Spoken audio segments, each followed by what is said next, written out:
di zaman modern, apa namanya itu, di zaman ini bagaimana caranya? Bapak ingin berjihad di jalan Allah gampang, cari nafkah yang halal dan barokah untuk menghidupi istri dan putra-putri kita. Itulah jihad di jalan Allah yang sebenarnya pada saat ini. Karena suatu saat ketika Nabi Pak berdiri-dirinya melaksanakan perang, dihadap oleh orang setengah payah, badannya masih kuat, badannya keker, nangis di hadapan Nabi. Ya Nabi, ya Amirul Mukminin, saya merasa berdosa sama Allah, merasa berdosa sama agama Islam karena saya tidak pernah ikut berperang. Kenapa engkau tidak ikut berperang? Ketika Nabi bertanya, bukankah badanmu masih kuat? Lihat tangan saya ya Rasulullah, tangan saya kasar dan pecah-pecah, tidak bisa memegang pedang. Akhirnya Rasulullah bertanya, kenapa tanganmu kasar dan pecah-pecah? Akhirnya ini orang setengah payah yang masih kuat ini berkata, saya adalah kuli bangunan yang tiap hari pekerjaan saya membongkar batu, memecahkan batu dengan palu saya ya Rasulullah, sehingga tangan saya kasar dan pecah-pecah. Rasulullah turun dari kotanya, memegang tangan kasar dan pecah-pecah ini di hadapan ribuan mujahid Islam, mengangkatnya Pak. Tangan seperti inilah yang akan mendapatkan rahmat dari Allah. Sekarang kita kembali kepada hijrah hati. Hijrah hati itu perlu kita, iman kita dulu perbaiki. Kata Nabi, apaan sih iman itu? Al-imanu yakra'un bil lisan wa tasdiqun bil qawli wa af'alun bil arkan. Iman itu diucapkan dengan lidah, diyakinkan dengan hati, dilakukan dengan amal perbuatan. Itu kata Nabi iman. Tetapi tidak cukup sampai di sana. Untuk kita bisa hijrah hati kita Pak, bisa melaksanakan hijrah bil qalbi, yang terpenting pertama iman kita jalankan. Yaitu yang pertama yang rohul bil lisan, dalam artian kita pandai menjaga lidah kita, pandai menjaga ucapan kita, pandai menjaga omongan kita. Ini orang yang akan bisa hijrah hati. Ketika kita berbicara kepada suami kita, Bu, suaminya misalnya ada hitam jangan dibilang keling, juga istrinya yang itu jangan dibilang gembrot. Lidah kita jaga, ngomong sama anak yang baik. Kadang ibu-ibu nih kalau kesel, ibu bener anak kita, Bu. Karena omongan orang tua itu adalah doa. Anak kita bandel sedikit dibilang yang macam-macam, jaga lidah kita. Salamatul insan fi hifdzil lisan. Keselamatan manusia itu terdapat bagaimana mereka mampu menjaga lidahnya. Yang kedua, orang beriman yang akan mampu hijrah hatinya, yaitu tasdiqum bil qalbi. Mereka mampu menjaga hati. Hati perlu kita jaga. Jagalah hati, jangan kau kotori. Jagalah hati, lentera hidup ini. Ini ngomong-ngomong sampai jam berapa nih? Kayaknya bapak-bapak udah pada lapor nih. Matanya udah mulai begini. Baru sampai hati nih, belum sampai puncaknya nih. Hati perlu kita jaga Pak. Kata Imam Ghazali dalam kitab Ihya Ulumuddinnya itu, hati itu diibaratin cermin Pak. Kita tahu cermin Bu? Tahu cermin nggak Bu? Bu, tahu cermin nggak? Begitulah hati ibu. Cermin itu mempunyai dua sifat. Yang pertama, cermin itu jujur. Yang kedua, cermin itu pandai menjaga rahasia. Contohnya, begitulah hati kita. Ketika orang kecil bercermin, misalnya saya bercermin, maka cermin ngatain, ini Pak Ketut, ini orang baik, orangnya pendek, kecil, tapi ganteng dikit. Nah, itu cermin katakan. Ketika nih abang ini yang bercermin, dia pun gede, gagah, putih. Cermin begitu juga dikatakan. Persis, hati kita juga begitu Bu. Ketika tetangga kita bisa beli kulkas, bisa beli mobil, maka hati yang pertama mengatakan, hebat tetangga saya, usahanya hebat sehingga dia bisa beli segala-galanya. Tetapi kalau cermin itu kotor, hati yang kita miliki itu kotor, nggak bisa kita pakai kejujuran itu, nggak bisa kita pergunakan. Ketika saudara ada yang berhasil, tetangga kita ada yang berhasil, maka hati mengatakan, di mana dia dari tuyul yang gua cepat kaya tuh, yang hati katakan.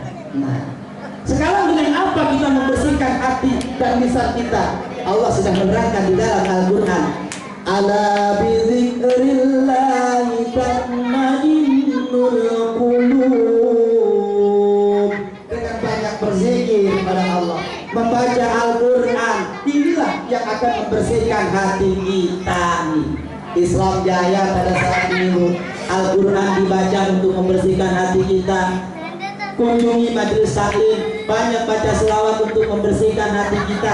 Karena kalau hati kita nggak bersih, Pak, Allah juga menaruh penyakit-penyakit yang amat sangat berbahaya dalam hati kita. Contohnya penyakit riya nih. Kalau hati kita kotor, kita merasa paling hebat. Saya paling pintar. Itu mah ceramahnya jelek, itu yang udah tahu. Itu kalau hati kotor. Saya paling kaya, itu mah pendatang mah datang ke sini numpang di kampung gua. Itu kalau hati kita kotor. Kita harus jaga hati kita dengan apa? Dengan bacaan Al-Quran kita. Ibu, Bu, kita punya mulut ya Bu ya. Perlu kita gunakan nih, perlu kita jaga diri kita dengan apa? Bacaan Al-Quran, biar gak kalah sama jodoh, biar gak kalah sama tawon. Tahu tawon Bu ya? Tawon itu sekali ngiler sebotol 150.000 ngilernya Pak. Itu tawon jadi madu. Walet sekali ngiler tuh Bu 30 juta sekilo Bu. Coba ngiler ibu-ibu, siapa yang mau beli? Tetapi kalau kita pakai baca Al-Quran, harfun minal Quran khairun minad dunya wa ma fiha. Satu huruf yang kita baca dalam Al-Quran itu lebih baik daripada dunia semestinya. Ya Allah, sekarang Allah ngasih nikmat lampu 24 jam, bacaan Al-Quran kita jarang terdengar. Ingat saya waktu masih kecil di Bali Bu. Sekarang sih kecil, waktu masih kecilan dikit nih, SMP. Di Bali saya mau berangkat ke masjid tuh, ibu saya ngomong pakai bahasa Bali. Gus, mau berangkat ke masjid, ibu senterin nih oleh jubah. Paham nggak? Berangkat ke masjid, ibu liatin dari rumah nih sekarang. Ibu saya pakai senter itu Bu, yang berpatra itu nyenterin biar sampai ke rumah. Itu lampu nggak ada kanan kiri saya Bu. Tetapi ya Allah, demi Allah saya masih ingat terngiang ketika saya dari rumah berangkat ke masjid. Di sana sini terdengar bunyi bacaan Al-Quran. Lampu tidak ada Pak. Rumah sakit membaca Ar-Rahman Allamal Quran Khalaqal insana Allamahul bayan. Rumah sakitnya nggak mau kalah. Tabarakalladzi biyadihil mulku wa huwa ala kulli syai'in qadir. Ada yang baca maulid, ada yang baca bersajid. Itu iringan saya ketika saya masuk masjid. Tetapi mana sekarang bacaan-bacaan Al-Quran yang itu? Mungkin ibu ngalamin. Ya sekarang sudah nggak ada. Padahal Al-Quran itu ada, tetapi tinggal tulisannya saja. Tuh kata Nabi benar. Apa ibu yang dimuliakan oleh Allah? Untuk membersihkan bibir kita, hati kita, perbanyak membaca Al-Quran, banyak berzikir pada Allah. Kalau sudah kita bisa menjaga lidah kita, bisa menjaga hati kita, secara otomatis wa'af'alun bil arkan dalam iman tadi, melakukan dengan amal perbuatan. Amal perbuatan kita akan ditulis oleh Allah menjadi amal soleh. Apalagi yang kita inginkan di dunia. Tadi kita sudah berbuat amal soleh nih, menyantuni anak yatim. Inilah yang akan menjaga kita di alam kubur nanti Pak. Karena amal soleh kita lah yang akan menjaga nanti kita di akhirat. Kalau sudah terputus jasad dan ruh kita akan menyesal di alam kubur Bu. Surat Al-Mu'minun sudah menjelaskan. Hatta idza jaa ahadahumul maut qala rabbirji'un. Kata Allah dalam Al-Quran, ketika anak Adam sudah terputus ruh dan jasadnya ada di dalam alam kubur, dia akan berkata, ya Allah, kembalikan saya ke Jakarta ya Allah, kembalikan saya ke dunia ya Allah. Ketika malaikat bertanya, untuk apa engkau kembali ke dunia wahai umat Muhammad? Maka kita akan menjawab, la'alli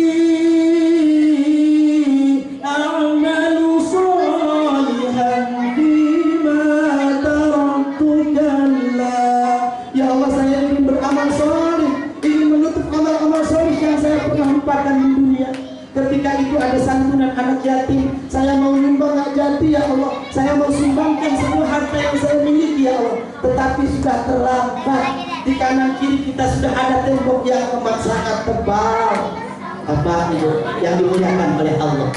Pada malam hari ini kita mulai dengan hijrah hati, melakukan ketika kita berbuat yang kurang baik menjadi baik, yang dulunya malas jamaah jadi rajin jamaah, yang dulunya malas sodako rajin sodako, yang dulunya tidak akur jadi akur karena silaturahmi. Itu namanya hijrah hati. Tetapi dengan syarat kita harus bisa menjalankan iman dulu, yaitu menjaga lidah, menjaga hati, menjaga amal perbuatan, baru kita bisa melaksanakan hijrah hati.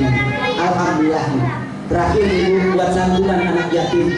Kata Rasul tadi MC sudah bilang, karena siapa yang menyantuni anak yatim, Pak MC bilang, siapa yang merangkul anak yatim, memberikan kebahagiaan untuk anak yatim, kata Rasulullah, nanti di dalam surga, kata Rasulullah mengacungkan dua tangannya seperti dua jari telunjuk dan jari tengah yang tidak bisa terpisahkan. Ingat ketika Rasulullah ibu mau melaksanakan sholat Idul Fitri, ketika keluar dari rumahnya ada anak yatim yang sedang terisak-isak menangis. Rasulullah menghampirinya, wahai anakku, kenapa engkau menangis? Kata anak ini, bagaimana saya tidak menangis? Lihat teman-teman saya yang sudah memakai baju baru, memakai sandal baru, berdiri-diri dengan kedua orang tuanya melaksanakan sholat Id, pergi ke masjid, pergi ke lapangan. Ketika Rasul bertanya, kemana orang tuamu? Orang tua saya sudah meninggal dunia ya Rasulullah. Rasulullah langsung memanggil Aisyah. Bah, Aisyah, kemarilah engkau wahai Aisyah. Berikan makan anak yatim ini, berikan baju yang bagus, berikan sandal yang bagus. Jangan sampai anak yatim ini menangis. Kalau anak yatim ini menangis, arsy akan bergoyang Aisyah. Kalau arsy bergoyang, azab Allah akan datang. Penangkal azab yang paling luar biasa, penangkal apa penyakit yang paling luar biasa di kampung kita adalah menyantuni anak yatim. Bapak Ibu yang dimuliakan oleh Allah, sepertinya kita ini Bapak Ibu sudah ada konsentrasi, mungkin sudah kecapean dulu dari awal tadi. Saya juga yang kecil begini takut tambah kecil. Kalau lama-lama berbicara, mungkin apa yang kami sampaikan pada saat ini dapat bermanfaat buat kehidupan kita, untuk meningkatkan keimanan dan ketakwaan kita kepada Allah Subhanahu wa taala. Intinya di bulan Muharram ini perbanyaklah berbuat amal baik, baik kepada anak yatim, juga kepada keluarga kita, kepada istri kita, kepada suami kita, kepada putra-putri kita. Itu anjuran dari Nabi besar Muhammad sallallahu alaihi wasallam. Kurang lebihnya mohon maaf. Terima kasih atas segala perhatian. Kalau ada semur direndam, boleh kita numpang makan lagi Pak Haji. Kalau ada umur kita panjang, insya Allah Allah akan mempertemukan kembali di tempat yang seperti ini di RCTI. Oke. Assalamualaikum warahmatullahi wabarakatuh. Kita awali doa kita dengan kita beristighfar kepada Allah Subhanahu wa taala. Mudah-mudahan dengan istighfar tersebut Allah hapuskan dosa-dosa kecil kita dan Allah gerakkan hati kita untuk bertaubat dari dosa-dosa yang besar. Astaghfirullahaladzim, Astaghfirullahaladzim, Astaghfirullahaladzim. Alladzi la ilaha illa huwal hayyul qayyum wa atubu ilaihi min jami'il ma'asi wa dhunub wa la hawla wa la quwwata illa billahil aliyyil azim. Rahmanir rahim maliki yaumiddin. Iyyaka na'budu wa iyyaka nasta'in ihdinas siratal mustaqim siratal ladzina an'amta 'alaihim ghairil maghdubi 'alaihim waladdallin. Amin amin ya rabbal alamin. Alhamdulillahirabbil alamin hamdan syakirin hamdan na'imin hamdan yuwafi ni'amahu wa yazidul. Hasbunallahu wa ni'mal nasir, ni'mal maula wa la haula wa la quwwata illa billahil aliyyil azim. Allahumma salli wa sallim wa barik ala sayyidina Muhammadin wa ala ali sayyidina Muhammad salatan tunjina biha min jahri aqsal ghaya min jahri khairati fil hayati wa ba'dal mamat.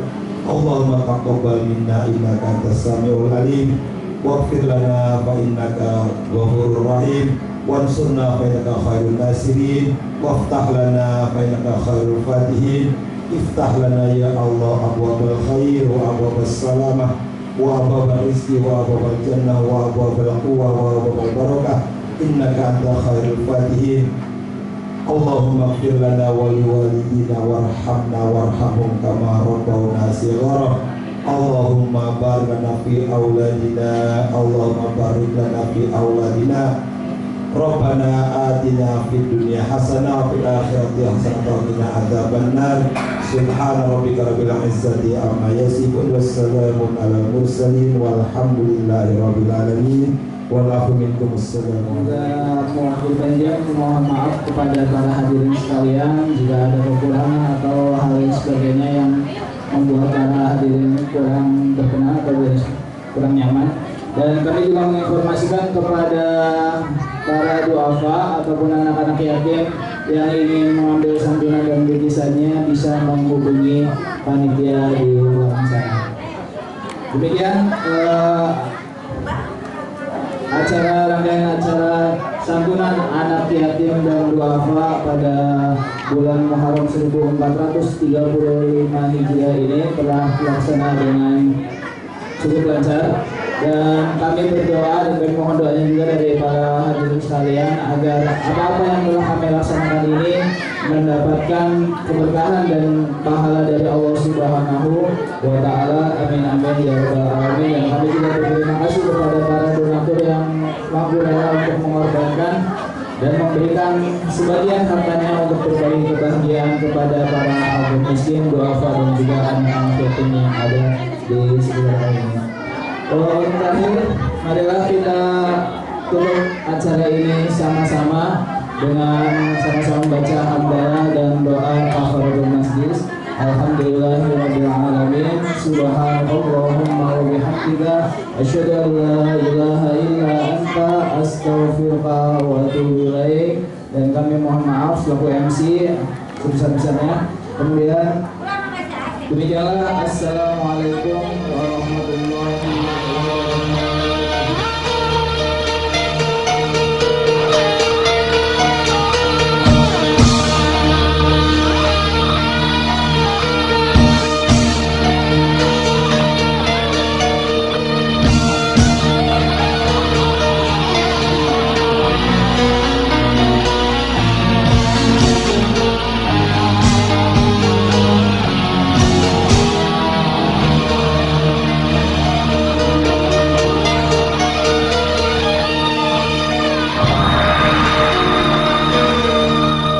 Salatullah salamullah ala Taha Rasulillah Rasulillah.